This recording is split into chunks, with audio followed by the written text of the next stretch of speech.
is an eyes closed body scan. So I'm going to walk through this in case you want to follow along just to my voice. And then I'm going to talk through why we might do this and what we're trying to get at with this afterwards. So this will be about 3 minutes or so, and then I'll give some explanation.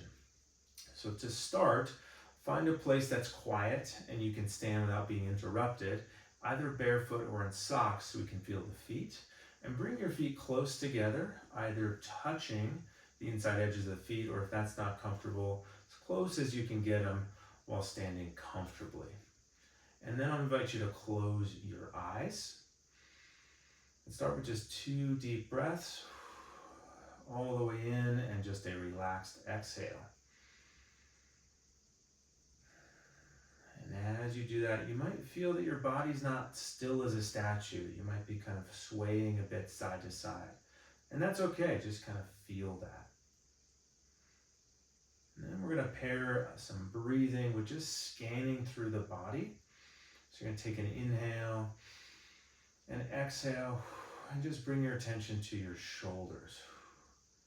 Feel, are you holding any tension there voluntarily? And on your next exhale, can you let that go? And then just make some small movements, relaxed movements. We're looking for fluidity, not rigidity. Can you move your shoulders forward and back and up and down? And as you then move them forward and back again, do they go up as you go back? And can we try to just isolate one shoulder at a time? And then we'll take an inhale and exhale. Bring your attention to the bottom of the ribs. And if it feels comfortable, bring your hands there. And exhale again. A little longer exhale. And feel maybe the rib cage dropping a bit. Not slouching, but the rib cage is dropping. Next inhale and exhale, bring your attention to the hips and the glutes, and you can put your hands there if that feels okay. And give them like a squeeze, kind of tensing up the muscles by your back pockets, and then letting it relax. And right above there, the muscles of the low back. Inhale, exhale, and just maybe some little swaying side to side or some circles of the hips, small and slow. But if you're letting, or if you're having any conscious tension there, letting that drift away with each exhale. And then we're moving to the knees, eyes still closed. And we'll just have a little pedal out, bending and straightening of each knee, finding rest in a position where they're relaxed, but not locked out. Inhale again and bring your attention to the feet. I want you to feel the ball of the foot and the big toe on the ground. And then from the ankles, just lean forward a little bit. Your whole body shifts forward. Feel the weight shift to your toes and your ball of your foot. Still feeling those 2 points, ball of the foot and big toe on the ground. And then you'll shift backwards towards your heels. Feel the weight shift backwards and maybe your toes lifting just a bit. And then find center and just shift side to side, not from the low back or the hips, but from the whole body, shifting your weight over to one foot, onto the outer edge of one foot, and then to the other. Nice and slow. And then find center again. Take an inhale, and then exhale, gently through the mouth. Now we're just going to do a small walk in place. So you're going to just slowly pick one foot up a little bit, and then slowly pick the other one up. Back and forth, nice and slow. We're not trying to balance on one leg here, but we're just feeling our feet, feeling our knees unlock and lift, and then the other legs support us. Feeling which part of our foot is on the ground. Moving up to the hips, feeling the hip muscles support us. The low back and rib cage Just keeping that relaxed. Same thing with the shoulders. We're just moving from foot to foot, walking in place, trying to keep everything nice and relaxed, but aware of what's contacting the ground, which muscles are engaging. And make some small circles with your wrists as you move. If you don't want to actually lift a foot and just come up on your toes a bit, that's okay too. And just take one more big deep breath if you want and feels comfortable, lifting hands above your head. And then exhale. And you can open your eyes. All right, thanks for walking through that with me. So what we're doing here with eyes closed is we're just trying to reconnect to what I'm going to call your internal sense of what your body is doing. Sometimes called proprioception or interoception, kind of different terms, but often used synonymously. So one of the things that happens with pain and injury is just that the process of pain changes parts of our brain that give us information about where our body is in space. Some of this is conscious and some of this is unconscious. So some of it's our nervous system. It's like the automatic operating system of our body.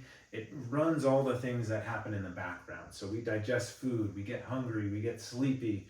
We often will wake up, we'll blink, we'll breathe, we'll start perspiring or sweating, going to the bathroom. All those things happen outside of our conscious control, generally. Some of them we can influence, like we can choose kind of when to blink, but then when we stop thinking about it, fades to the back. Same thing with breathing. And so our nervous system does a lot of things. When I go to move, I'm thinking about going over there. My nervous system is coordinating muscles from head to toe. A lot of them are fine motor control muscles that are deep in the body, along the spine, ones that we can't consciously engage or disengage. And then there's other muscles like the quads that are a little bigger that if I thought about, I could control. But when I just go to move, I don't think about what my left vastus medialis is doing. I just go to move, and that's what we want. But with pain and injury, it changes how our nervous system is relating to the body, what information the nervous system might have about where our body is as we go to move.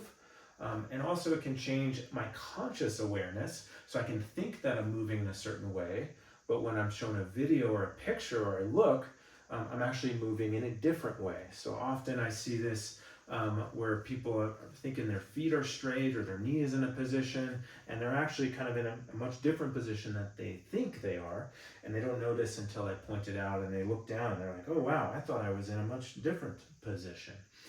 Or the more unconscious one, classic example is ankle sprains. If you've had one and you haven't fully rehabbed it, you might be at risk for another ankle sprain because your brain doesn't have all the information about what is happening at your foot and ankle as it hits the ground.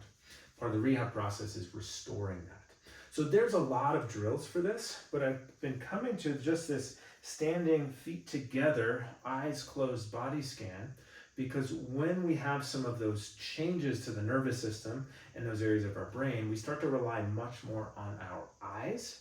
And so that can get the job done, but leave some gaps, so to speak. And so when we close the eyes, we have to rely more on our nerve input from the body. But if I do something that's maybe too challenging, like eyes closed single leg balance, that's a great progression from what we just did, but it's really hard to start with if you haven't been practicing this. And something like an eyes closed, more complex movement, I might want my eyes open and actually see what I'm doing. That can be really helpful to coordinate movement. And so, but just here, standing feet together, that challenges balance a little bit. Almost everybody's going to feel a little bit of circular or side-to-side sway. But then I can just pause and kind of scan down the body. And I'm just not even looking to change all that much, but to just feel what is happening and where a lot of the major joints are. And some of the most common things I see that we work on around injuries are with pain, a lot of times we'll hold tension in the upper shoulders. We'll hold tension in the low back, which flares the ribs. It might be hard to find or to turn on the glutes or to use those consciously. Our kind of knee position maybe is locked out or inward, or our foot position is kind of off. And so, and I see these head to toe. Sometimes with neck injuries, we go all the way down to what the feet are doing. Because if I'm unstable on my feet, I might be changing my upper body position to try to compensate. And so there's a lot of reasons why we might do this, but it's often a starting point if I'm seeing that there's some changes to this kind of felt sense of body or this body position sense. There's a number of drills that we can use to work on it, but this one can be really nice because usually we're not in a painful position. As long as you're in a safe space, it's usually pretty approachable, not too likely to flare up any pain, except for maybe that arm's reaching overhead at the end. If you don't like that, that's all right. Just can feel kind of nice if it doesn't bug your shoulders. But we're just kind of feeling what's happening in the body, and done, with some consistency in not too long, you're going to be like, oh yeah, I can have all this movement in my shoulder blades, or I was carrying my rib cage like that, or whatever it might be. But often we don't know that, and it's not anybody's fault, and we can't think our way out of it too well, because all of this is happening under the hood, so to speak, at the nervous system level. And so we need something that at the nervous system level is going to shift that. And by closing our eyes and doing some conscious breathing is one of the few ways that we can influence the nervous system on purpose. And then doing a body scan, we can start to tune in and retrain our system to know where everything is. And it also tends to be relaxing for most people, which if you've been in pain, that's a good thing too. So there's a lot of benefits to slow breathing or meditation, and I don't want to get too far into that, and some people have different ideas or opinions, so don't want to get too wooey or too much into one camp. All we're doing is doing some breathing and some body scanning to know where we are in space, to maybe know where we're holding tension, and to retrain the nervous system to have better awareness and control over each area. So you may or may not see benefits right away. Sometimes I do this and people come off and their balance is immediately better, or they immediately can move their shoulder blades better. But sometimes it takes some time. It takes a couple of weeks, maybe at the soonest, for some of this to set in, and that can depend on your relationship with your body, past injuries, past trauma, stress, sleep. A number of factors are going to relate to how we feel our bodies, but by just closing our eyes, standing still, and doing some little movements, we can start to tune back in. I'll also just mention as we do this, we're not going for anything hard or fast. I mentioned several times throughout, slow and small, fluid, not rigid is what we're going for here. So give that a shot and see how it feels for you.